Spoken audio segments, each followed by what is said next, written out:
got the mouthful? No, I do. Okay, we're good.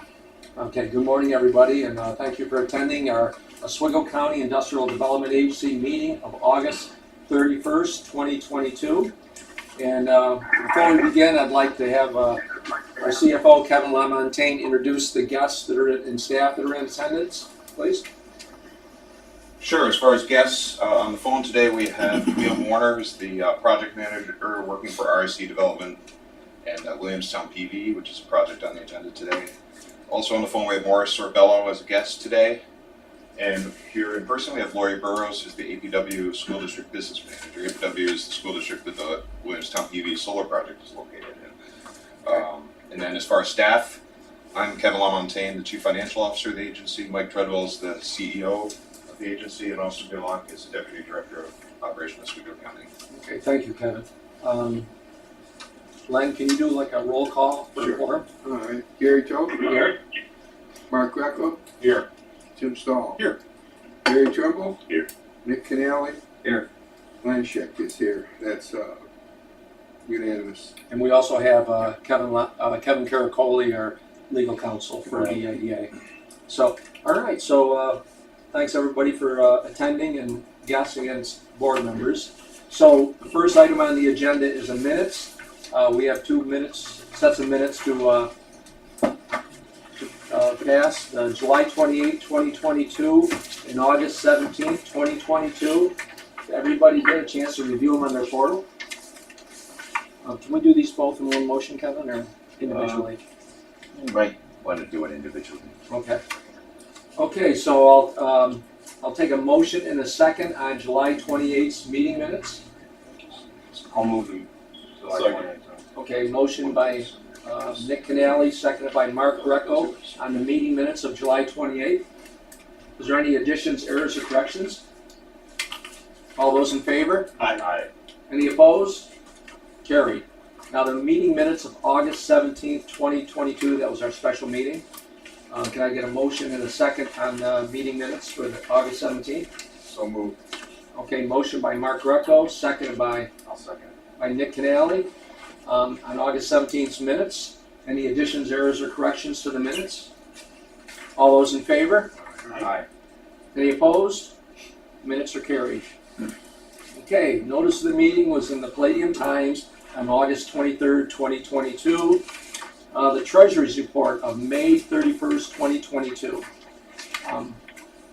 Everybody I has didn't a copy. Everybody has a copy of that. We didn't get them. Yeah, I was gonna say, I didn't see it in the last portal. night. They came in late yesterday afternoon, so but there's nothing unusual in the statement. Everything is in good shape, and it also includes a listing of all of the financing of the agency done historically as well. Okay. All right, can I take a motion in a second on the Treasury's report of May 31st?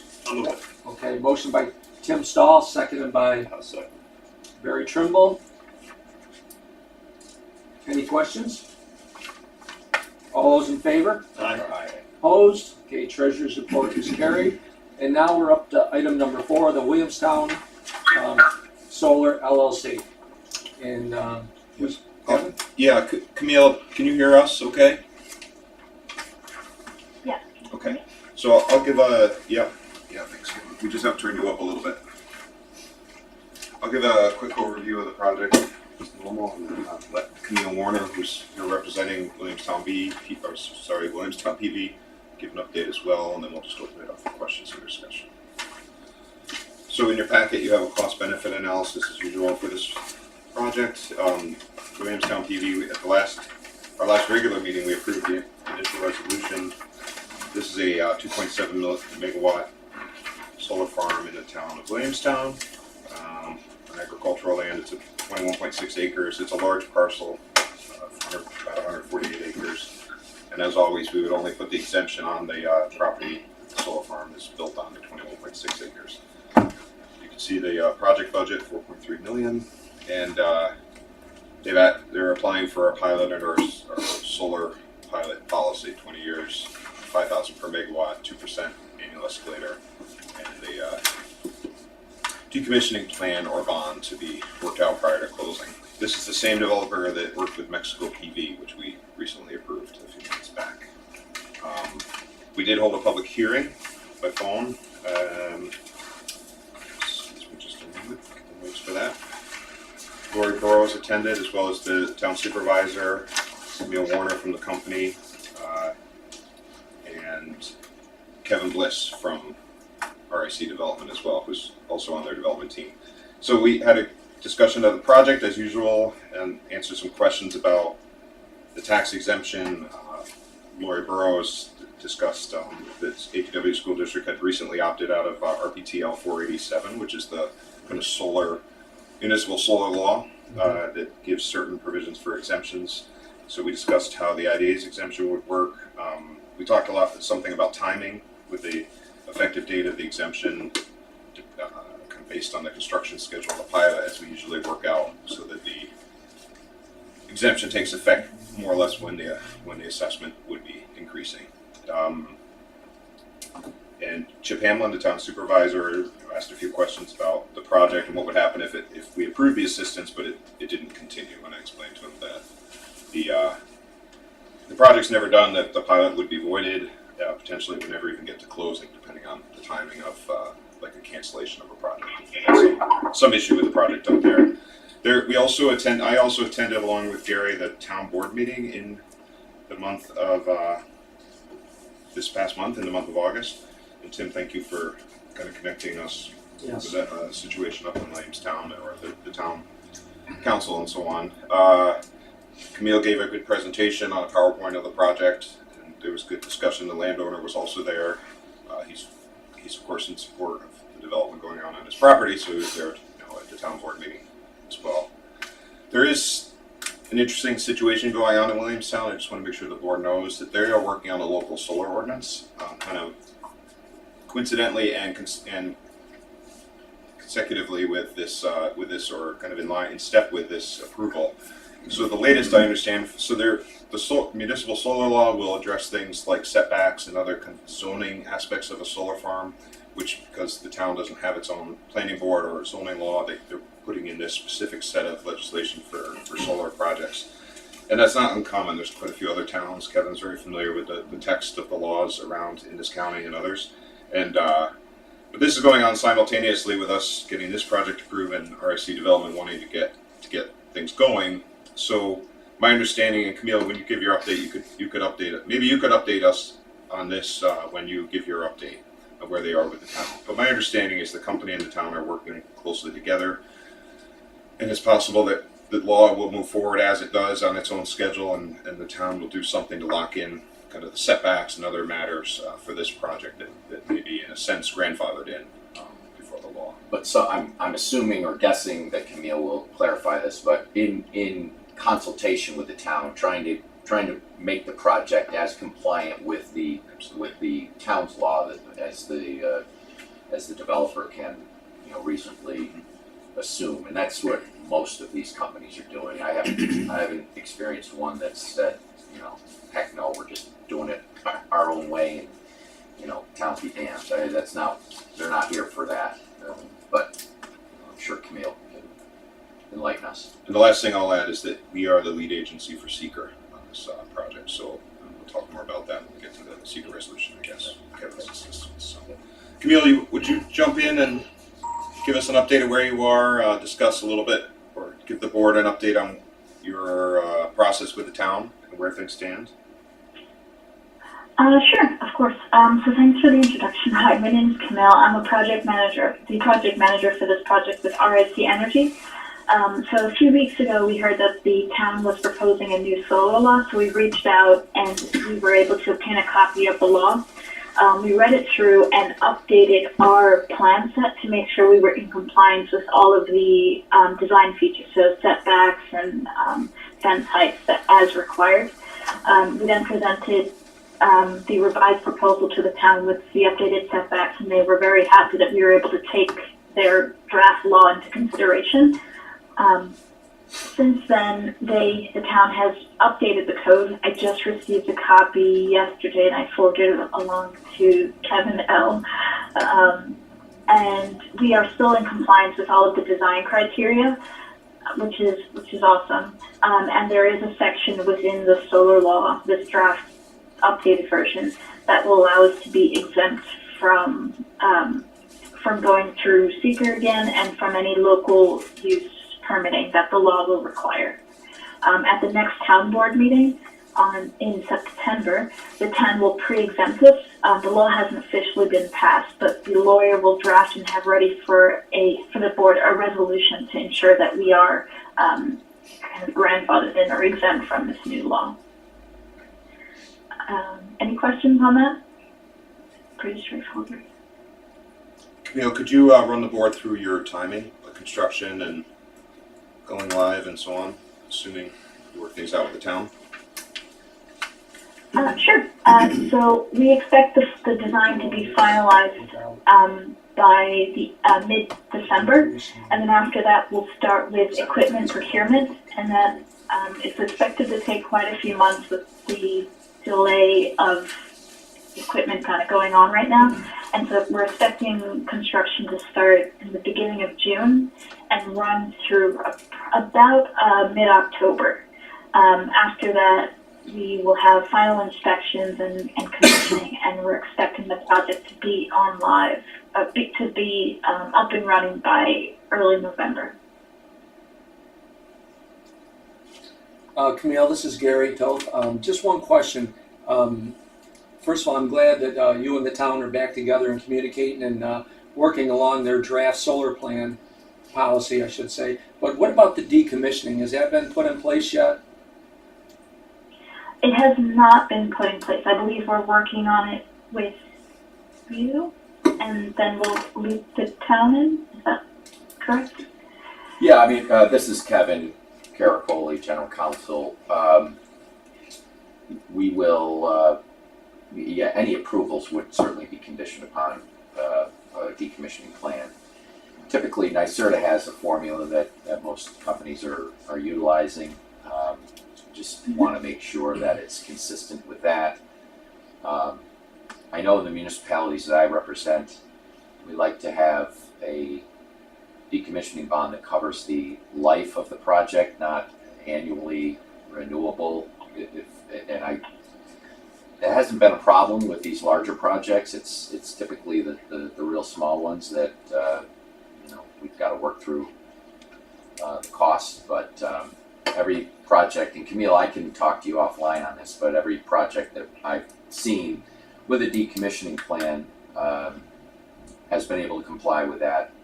So if it's a 20-year project, I mean, a lot of these decommissioning plans go for beyond that and are good for, the bond is good for upwards of 30 years, right? But the project itself would only be a 20-year project. So Right. When you have a So draft, I will say we are working on a decommissioning plan and a bond. I'm just not sure if we're working on it with you or with the town right now. But my colleague's working on that aspect of the project. yeah, I don't recall being involved in any of those discussions yet, but I'm certainly happy to involve myself. The town has, very good counsel with Graham Sider. So I mean, between the two of us, I'm sure we'll be able to work that out. Okay, perfect. Yes, we definitely want to be sure we have one.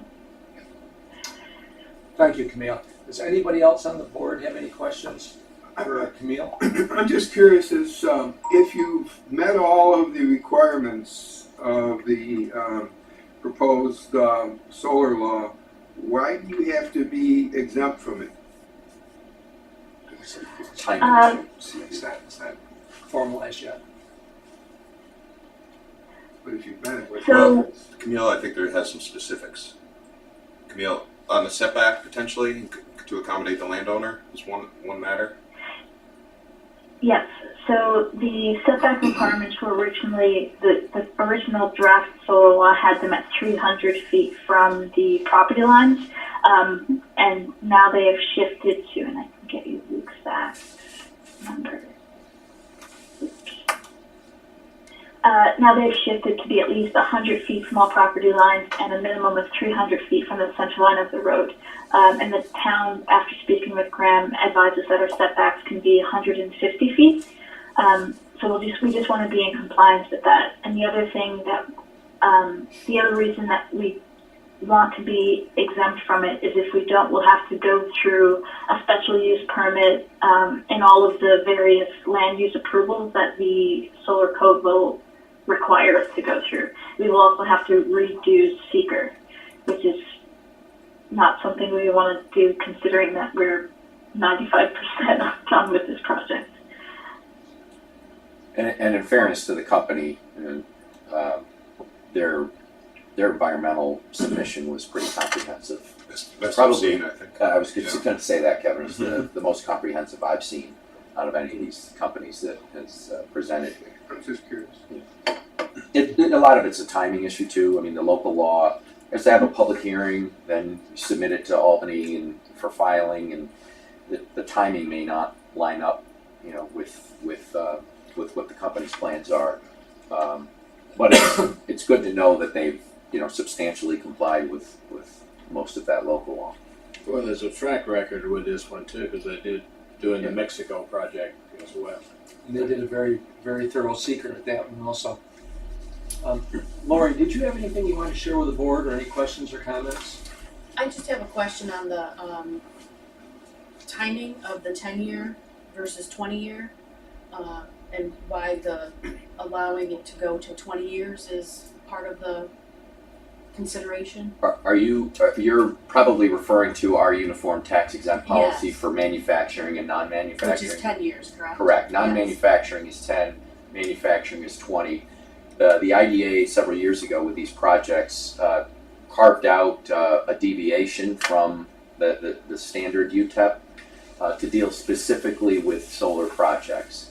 As you know, the state, the real property tax law, the 487 provisions allow for a solar company to be completely tax exempt for up to 15 years.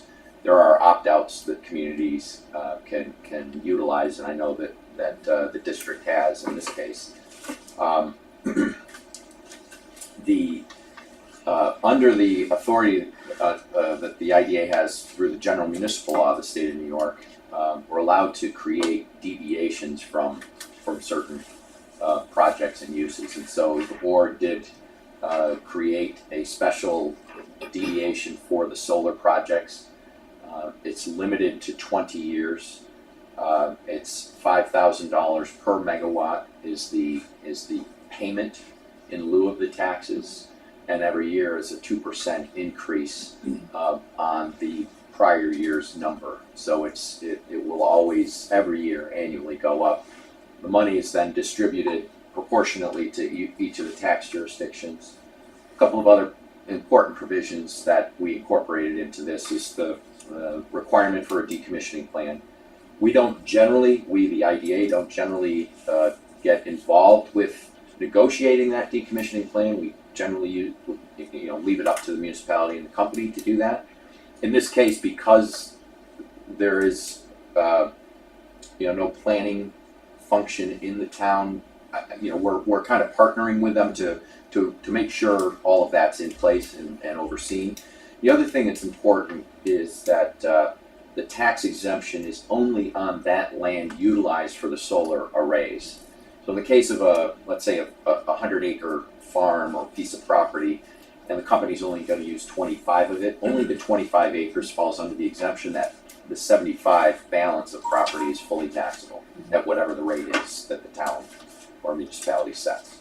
So that was done, 2020. 2020? April. Yeah. We got an influx of these, right? And so we said we better get out front, or else we're going to have disparity all over the area. We didn't want companies going in and cherry picking, one community over another. So we created this. It really is a uniform tax exempt policy, but it's specific to solar companies. Thank you for that, and I do appreciate the work that the IDA has done to standardize that, Yeah. and it helps the taxpayer as a school district when we're trying to levy tax to make it much more uniform. So again, many thanks for that. Have you seen our tax exempt solar policy? or UTEP for the solar? I don't believe I Do you have. want a copy of it? I would appreciate that, sure. Okay, we'll get one for you. My second question is only when the taxes roll on back onto the levy in 20 years from now, what's the value of the land with the solar panels on? If we can crystal ball that. Well, I mean, that's a function of the local assessor, right? Right. To determine. There are a couple of unique aspects of tax assessing in New York State. One of them is that removable equipment is generally not assessable, right? But a lot There's can an change argument- in 20 years. Well, of course, right. So I don't, you know, Yeah. a lot of these solar companies will say, well, our equipment is removable, so that shouldn't be fully, shouldn't be taxed. You can tax certain aspects of it, but some of it's removable. I mean, in fairness, the nuclear power plants try to use that argument too and say, Exactly. oh, our This is our the generators are removable, so Right. they shouldn't be part of the tax equation. That's why we frankly came up with this more uniform policy. And a lot of these, and this is a perfect example. The current tax is $616 on this farmland, and now it's going to be $16,401, right, annually on average, right, for this particular project. What's it going to be in 20 years is anyone's guess. We have, I could talk about what we've seen so far in the county a little bit. Sure. Just telling Kevin, I've looked. So what happens is, of course, the municipalities eventually assess these things. Correct. And I'm no expert in solar farm assessment, but there is a lot of dialogue going on about this around with assessors, with the state. So we've seen, I'm looking at a list of the farms that have assessed. We've approved, I think this will be number 20 of projects, and 6, maybe 19. But 6 have been assessed so far, and they're just looking at them at a very high level. Maybe thinking about the acreage or the megawatts produced. They're a little bit all over the board. But if you take those 6 and per megawatt, they're averaging about $862,000 per megawatt assessed value. I don't know if that's a fair metric to use, but it makes sense to us because we price our pilot by the megawatt. But and this is 2.7. So when we calculated we have to do a calculation of what like the normal tax would be, which is always a guess for us of the assessment, whether it's building a factory or in a solar farm. So what I did is in this case is apply that for the 6 projects, got that 862 and times the 2.7, and I got roughly 2.3 million on the assessment, 2.327. So So from a taxing authority standpoint for the school district, while I'm appreciative of the rules that we've put in place, going from $600 of taxing potential benefit to the school district to some portion thereof of 16,000 to some portion thereof of 2.7 megawatt or kilowatts of 862. Those are large numbers for me and taxpayers in the district that I just want to voice as the state continues down this path of solar energy and whatnot, and if there's going to be, I know it's not at your local control really with the county, but as we have a lot of land here in upstate New York and we start to see more of these solar farms come in, it's going to be at what detriment to the local taxpayer possibly that we won't be able to reap. Yes, it's their equipment that they're putting on there, but then as far as the assessment thereafter, having an assessment value on $862,000 drawing tax revenue in, I want to make that kind of a subject of conversation going forward, as you guys have been very good at, again, getting out in front of a lot of this and trying to regulate and standardize. So And it's an emerging issue, Correct. as Kevin pointed out. Much of it, and I'm not kind of foisting our obligation onto the state, but a lot of it will be, set by the state legislature, NYSERDA. it's much the same, I think, in my opinion, that a taxpayer of a home. My home looks nice. I get taxed at $100,000. Someone else moves in and they put in $1 million home and they're taxed at $500,000. We go to a grievance day on an assessment value with the town assessor saying, why the discrepancy? I think the same concept is going to replay itself with these solar farms as they start to unfold across the region. So again, I know it's not this group's task and and certainly not the company itself, but There's been quite a bit of conversation about this. I mean, you heard there's 20 of these projects that we've done. Some of the municipalities have done separate ones as well. But some of our local agriculture folks are also discussing the concern of converting, essentially what was a lot of previously was used as farmland into something that will not, obviously bring any food or anything else like that. So there is some concern that this is going to continue. What is it going to look like? What is this county going to look like as a large rural county that has focused on agriculture in the past? So it is a conversation, I know, statewide, locally as well. I know we've talked about it as our board as well. Well, in many cases, though, the agricultural function still continues on the bulk of the land. It can be worked out that way. For today, I mean, we're only 2 years into this thing. These are 20-year projects at least. I mean, we've seen at least usually 50 to 33 to 80% of the property is used for these projects. The other parts of the property either, could be down the road, there could be something added on, maybe they weren't useful for farming anyway. I just think there is a discussion that some of the folks in the ag districts are really concerned about what's this going to look like 5 to 10, 20 years The from now. big question is concerned at year 20. I mean, it's decommissioned and the solar farm is removed, then that land could be redeveloped as some other commercial use or residential use or something as well. Oh, sure. Can I ask a quick question? So APW School District has opted out of that law, is my understanding, right. we just talked about. Yeah. So does that mean that if we didn't pass a pilot for this, that the project would not be eligible for the state exemption for those 15 years? Or how does that work? Their portion. So, and I don't know if, I don't believe the town of Williamstown has. We're just specifically talking about the APW school district has opted out. So I don't believe the county's created an opt-out. There was some talk about it a couple of years ago, but it never happened. So it would be specifically for APW, which would require, in effect, the company to negotiate a specific An agreement with the district only. I mean, so my understanding of the 487 tax exemption is so that the district isn't harmed and it goes from a taxing value of 616 to 0. Yeah. So again, I'm appreciative Yeah. of that. Yes, the pilot I'm in support of, and that the district will get a proportionate share of the 16.4. Right. Again, I'm appreciative of that. And I think that was our goal in doing this, is to make sure that there was something Correct. that was coming into this in order to. because automatically any company that comes in, they by state law, they do nothing else. They get 15 years tax exempt, but that's capped at 15 years.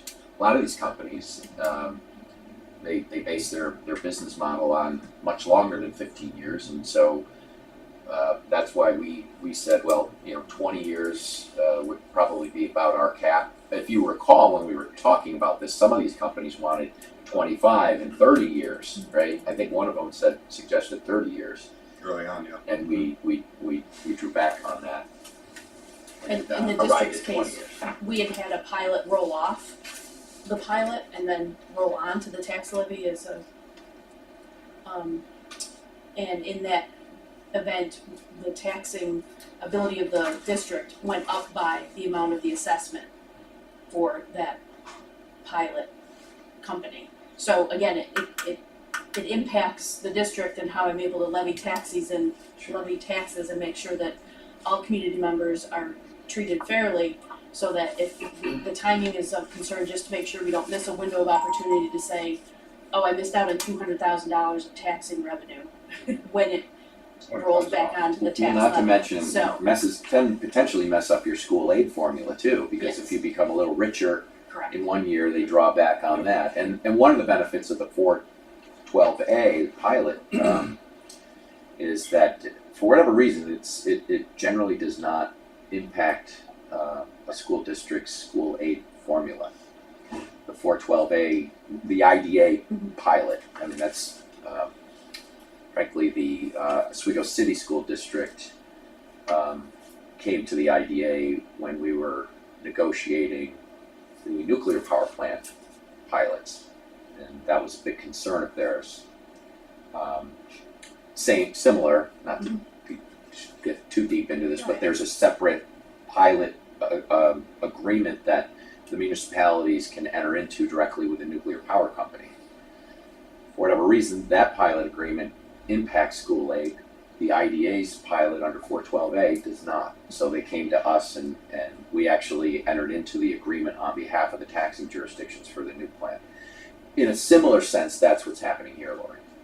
So- Just for solar. So how does this, with the opt-out, is this the first one we've dealt with, I'm trying to remember if there's another one. Well, Mexico Pulaski opted out. Pulaski opted out. Yeah, and Pulaski for yeah. sure. Mhm. So as far as the 16,000 number, that includes APW school district then? So even though they've opted out, they're still included in, Yeah. Oh yeah, it has nothing to do with Okay, receiving revenue. That's just them opting out of the state program, not out of the IDA program. Yeah. What that allows for is instead of going from a taxing value of $616 to Right. zero, I no longer get zero, I'm gonna get something. gotcha, okay. So, So there's nothing we have to do differently. No.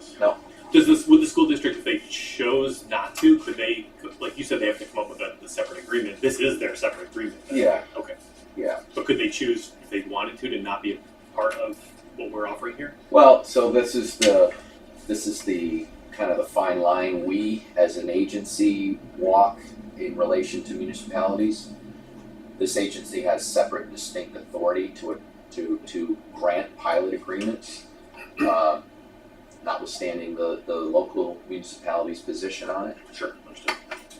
But we always obviously try to cater to, the taxing jurisdictions and I mean, at least what I'm hearing from Lori is, yeah, there's concern down the road, but thank you for what you're doing now because Yes. you've created some uniformity here. yes. And we're gonna get something actually substantially more than now, or when this thing happens, if we approve it, than what the taxing value is currently. 20 years from now, it's another story, and maybe we have to have a talk. That's gonna be your problem, Oh, yeah, not you on the throne here. understood. Thank you, that covers my question. Okay. Are you all set, Lori? I'm all set. Get your questions answered? Yes, thank you. Okay. Anybody else have any questions before we start going down through the resolutions? Do we know we need to know about the seekers since we're? Yeah, so great, thanks, we can segue into that. We've reviewed of course, part one of seeker is prepared by the applicant, and as Kevin and I mentioned, it's probably the most comprehensive environmental review that we've seen. Not identified any moderate or large impacts on the environment for this project if it were to occur. That's also been supported by lots of documentation, and state agencies have weighed in on this. Nobody's identified any type of a negative impact if this project were to be sited at this location. Based on that, staff is recommending adoption of a negative declaration. So that's the resolution that's been prepared, says in a nutshell exactly that. Can I make a motion to get into that? Are we ready for that? Yeah, we can start. Okay. We'll start with the Williamstown Solar. The first one is the seeker resolution. Do I have a motion on that? I'll make a motion. Motion by Tim Stahl, seconded by Nick Canale. Any questions? I just have a follow-up question. Is there anything else liability-wise that we take on being lead agency? Is there anything like that? Okay. No, I mean, so the obligations we have were to send out notices, which we've done. The law requires notice, does not necessarily require that the municipality or the involved agency, again, little Seeker 101, there's involved agencies, and those are the agencies that are directly responsible for permitting, for funding, for approving any project, right? So those involved agencies we've identified are the town of Williamstown, because they do have to issue a building permit. Of course, we are an involved agency because we're approving a project. NYSERDA is involved, the DEC, right? SHPO. SHPO, the State Historic Preservation Office. So we and the county is as well because of the 239 review, because it's within 500 feet of a county or state facility or road. So the county signed off. We sent those notices out to everyone. The county signed off almost immediately. I have a letter from the town. They've signed off on us. We'll never ever hear from the state agencies, but it's, we have sufficient amount of time in that we can now assume lead agency status, make the determination, and proceed with the project. If there was something that was a red flag, those state agencies would come to us. They would, and in fairness, and Camille can back us up on that, the companies do a lot of homework ahead of time. So they have already reached out to all of these agencies to see if there are any red flags, right? And on occasion that does happen, and so the company will modify, like there might be a wetland, right, that impacts the project. We had one in Scriba that the first rendition that the company sent in was right through a wetland, and the DEC said, no, you got to move that away from that. You got to stay 100 feet outside the wetland. So they reconfigured their whole project. But yeah, there's nothing like that here. This is a pretty, as environmental aspects go, it's a pretty clean project.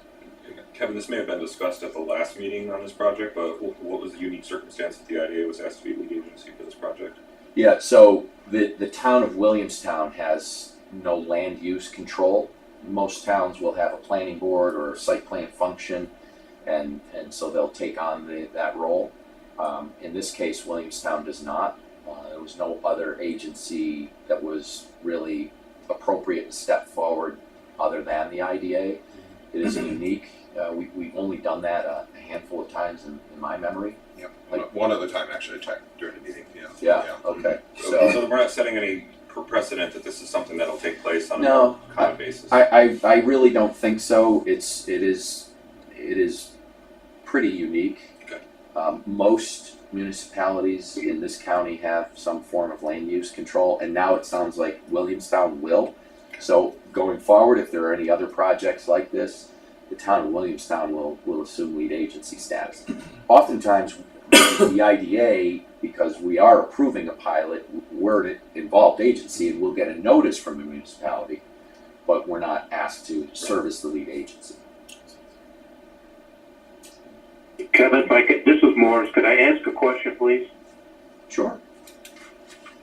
Maintenance of this property through the years, and this company is, but maintenance, what I mean by mowing and so on, and keeping brush and stuff down. What responsibility lies with who and what in this process? Well, typically, so to respond to that, and in response to Tim, the IDA does not have any obligation to manage, maintain, operate any of this. I mean, we're not overseeing anything other than the environmental review and then ultimately the approval of the pilot agreement. That's where our obligation stops. Company is typically responsible for maintaining that property. Oftentimes they'll have an agreement with the landowner if they're a tenant. I've seen all kinds of different land management practices. Some of them use goats and livestock to maintain it, but it's really a function of the company and the municipality to manage and maintain the properties. Camille, do you have any thoughts on that, Camille? Hi, yes. I will say that, so we will be setting up a plan to manage the property. It's kind of in our best interest to make sure that the plants don't grow taller than the panels and so forth. So we usually select low growth plant species that only require mowing maybe a few times a year in the summer season.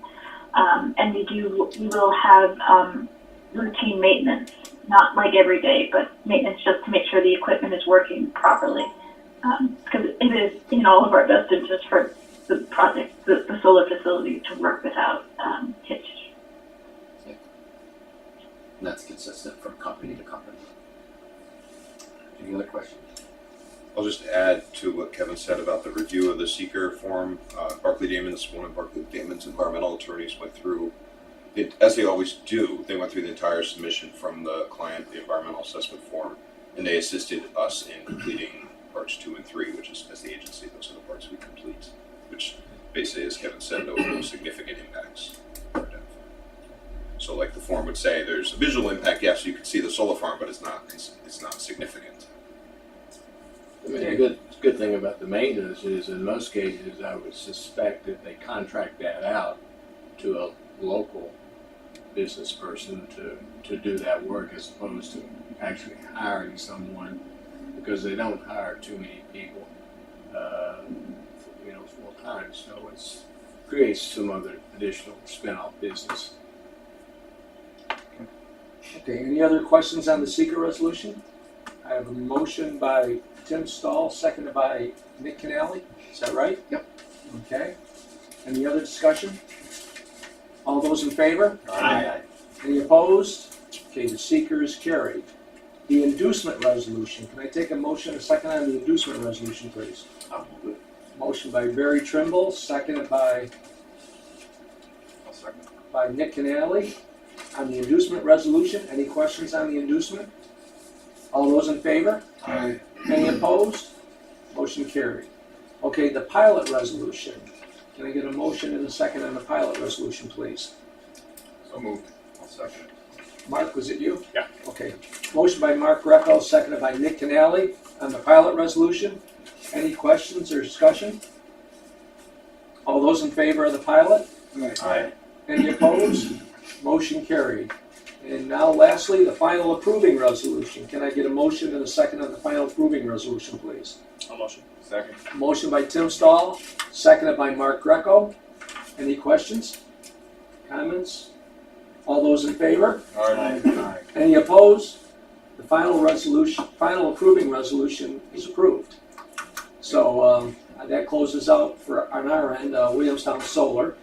And Kevin, you said all this is conditional on, Yeah, conditioned upon the company working out a decommissioning plan and posting a bond, but that'll happen. And that's standard practice for Yeah. solar projects. Kevin, through the closing process, ensures that those things are in place, often with the town planning board or town attorney. Right. okay, very good. So Camille, Lori, you're welcome to stay. Listen to some of the rest of the meeting if you want, or whatever. So, but thank you very much for attending, both of you, and for your questions and comments. Okay, next on the agenda. Thank you so much. Thank you, Camille.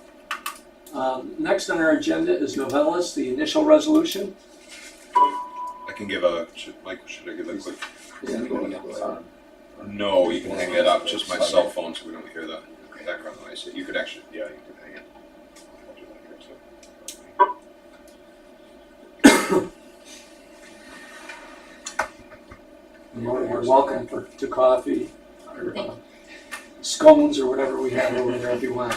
There's a couple of muffins left. Muffins, yeah, you can get one of those. You got a long drive back to Williamstown. So, I left any.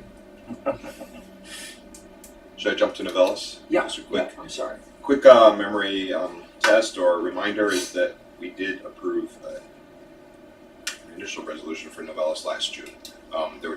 In fact, we approved two for two different projects. Not going to go into those details now, but one of the projects wasn't moving forward. But as we've all read in the paper and know generally, because we're here, Novellas is moving forward with a very large project here in Scriba. It's a $339 million project, A to Z renovation, upgrades, infrastructure.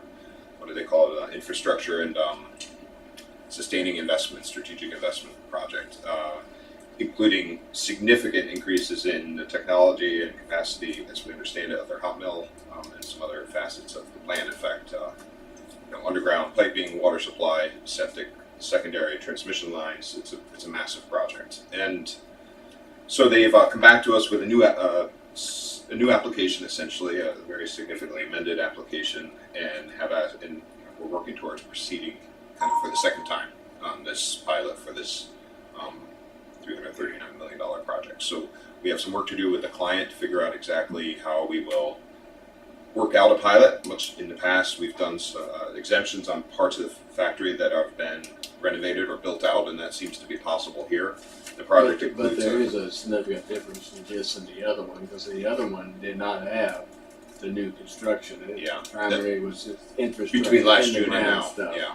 This has 72,000 square feet of new construction, believe it or not. So there's a lot of reason that they'd be interested in a pilot. So we'll have more on this as we work with the company. It probably won't be at the next meeting. I assume there'll be a couple of months here before we're ready to come in for more details, and for approval. Today is just the initial resolution, which allows us to schedule the public hearing and move forward in the process. So the two projects we talked about last year, one of them started going forward, and this one is just morphed into something more, and so they're coming Actually, back one of them didn't go forward. at all. Yeah, and the other one has morphed into this, which is now, as Mike said, it's similar dollars, but now includes 72,000 square feet of construction. There's the aspects of the project have changed, but really, I guess the strategic macro level, it's sort of the same project, but it's different enough that we need to go, and old enough that we should go through. I think the price is a little tweaked. well, Yeah. significantly higher. The one- Oh, Remember, it was yeah. about I'm getting confused on $130 what we approved and what's been in the paper and other things, but Yeah. this project is the one that's been in the paper at Ross, yeah. That other one went to a different state. double and then some. Did it? Yeah, double and I then some mean, I think it to was their app to us, 130 million yeah. last year, now it's 337, so Mhm. it's a pretty big. significant investment. Okay, Great. any other questions for Kevin on the initial resolution regarding the bells? Okay, if not, I'll take a motion in a second on the initial resolution, please. We have initial resolution now? Yes, Okay. yeah, correct. Mhm. Okay, motion by Mark Greco, seconded by Oh, thank Tim Stahl. Any further discussion, questions, or anything on the initial resolution? All those in favor? Okay. Those opposed?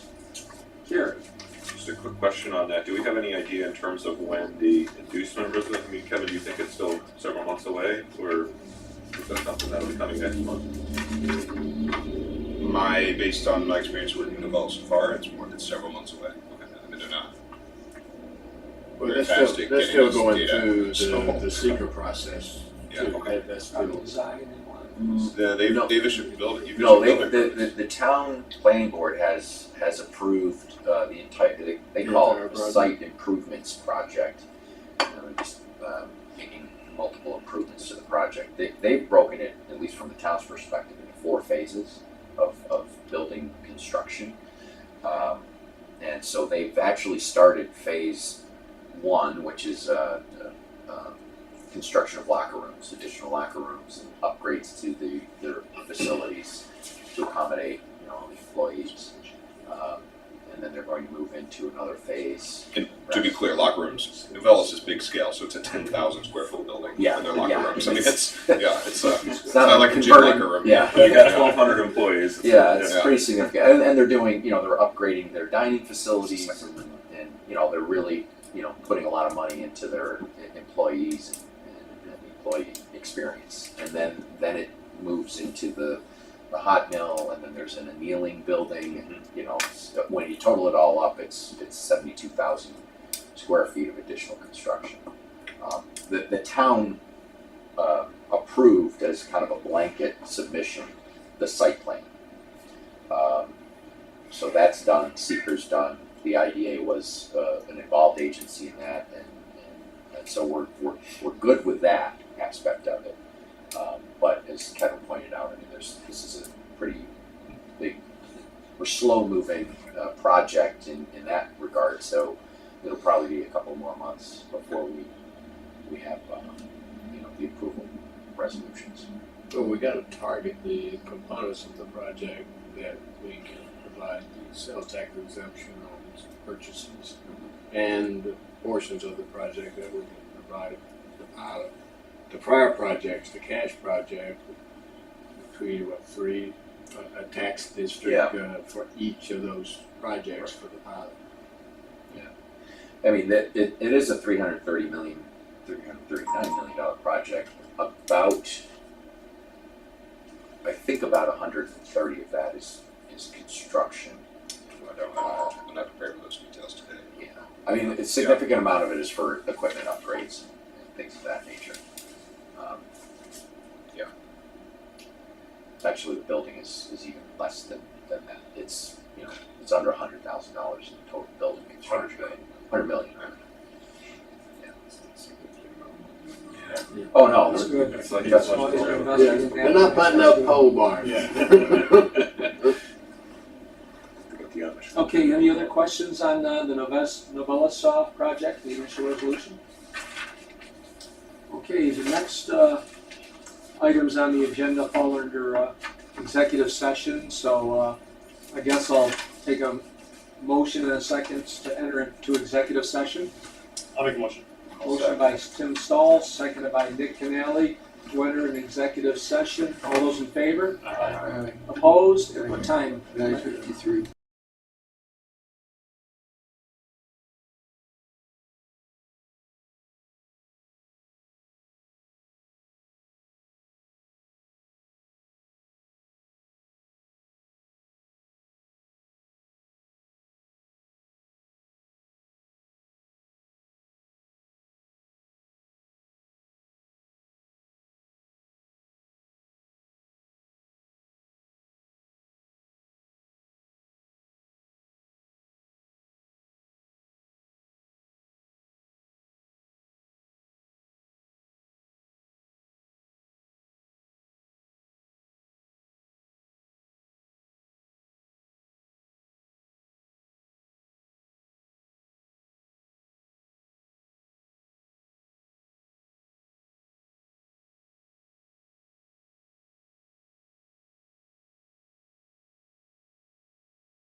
All right, we're live.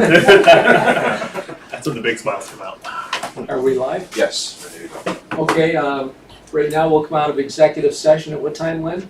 10:36. 10:36. Do I have a motion and a second to come out of executive session? I'll make a motion. Motion by Nick Canale, seconded by Mark Greco. And I neglected to have Kevin Caracoli, our legal counsel, give the reason for entering an executive session, so I'd like to have him do it now. Sure, it was pursuant to Public Officers Law, Section 105. It was a discussion of the medical, financial, credit, or employment history of a particular person or corporation. And so that was the reason all of the items that were in marked for executive session dealt directly with that topic. Okay, thank you, Kevin. Okay, we have a motion and a second to come out of executive session. All those in favor? Aye. Those opposed? Okay, we're out of executive session. Now, there's a few agenda items we need to take action on that were discussed. First one is a delinquent loan report. Can I get a motion and a second on that, please? So moved. Second. Motion by Mark Greco, seconded by Barry Trimble on the delinquent loan report. Any questions? All those in favor? Aye. Opposed? Carried. Okay, the Latatro building, the consent for refinancing. Can I get a motion and a second on that, please? Make the motion. Motion by Nick Canale, seconded by I'll second. Barry Trimble. Okay, any questions or comments on that?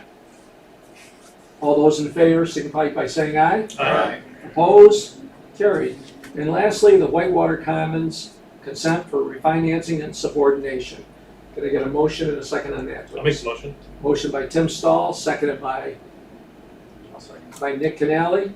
All those in favor? Aye. Opposed? Carried. Okay, I guess, is there any other business to discuss, Mike? Okay, so why don't No, we, other than what you were gonna Yeah. get into. so why don't we schedule our next meeting first? I'm looking at toward the end of September 29th.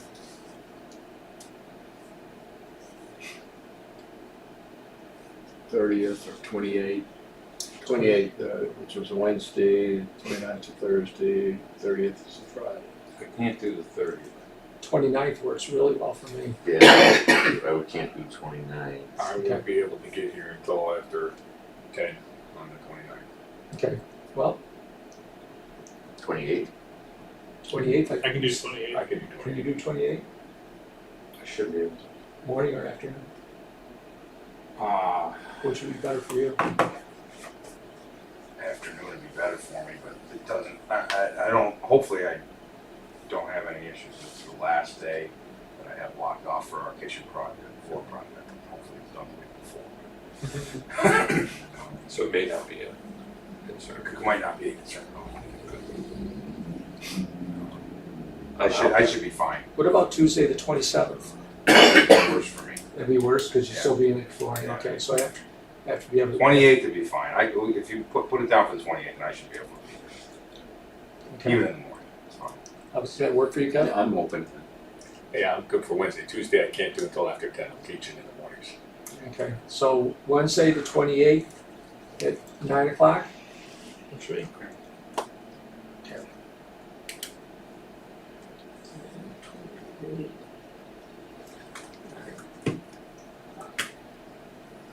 Okay, the only other thing I wanted to bring up, and Tim, thank you for mentioning this, I was gonna save it for the end. But unfortunately, we lost our former CFO, Dave Dano. Dave was part of this board as long as I was. He was a great asset to this board, did a tremendous job. He innovated, he put together a lot of the innovative strategies that we worked with over the years. Very easy to talk to, had a great sense of humor, told great stories. He was a Some of them are not, and were not believable. Even if they weren't believable, they're still entertaining. And he's a great family man, an avid hunter, Second Rights Amendment gentleman, and he will definitely be missed. And just a great person to have around. And him and I went to quite a few when we were working together on the delinquent loans. We'd visit businesses and stuff, and Dave had a very special way of talking to people, you know, to kind of disarm them a little bit and, you know, bring them back and talk to them about, you know, basically getting on track with their payments and stuff. So I always enjoyed going out with him. So right now I'd like to just recognize Dave Dano and just have the board take a moment of silence in memory of Dave.